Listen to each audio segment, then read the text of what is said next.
Anniversary of the brewery. We opened at 4 o'clock. We served our first customer on September 3rd, 1999. So we've been brewing since the last century. In the old days, when breweries first started out, the only really vessels that they had were made out of wood. The common person, even commercial, very hard to get steel made into bowls and things like that. In fact, the first affordable metal that was affordable by people was pewter. You can't put a fire under a wooden pot for long. So what they do is they used to superheat the rocks and drop into the wort. So basically what happens is when those hot rocks touch the wort is sugar water.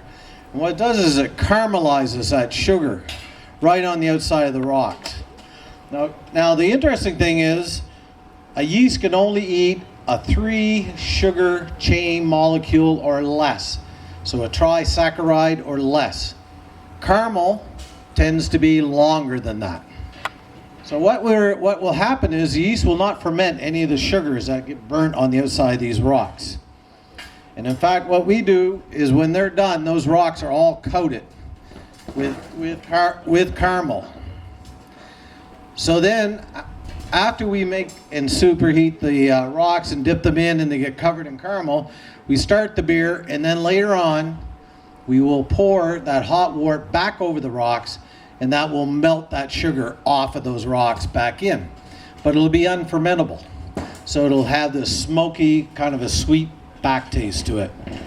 So this is actually, besides the beers, I suppose, that were made in Mesopotamia and things like this, this is really the oldest form of how they used to boil beer and things like that.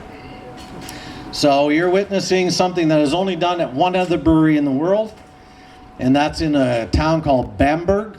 I don't know if anybody's ever heard of that town, but that city in Germany makes more different types of beer than any other place in the world. So this is very unique beer, so that's why we kind of like to put on a show.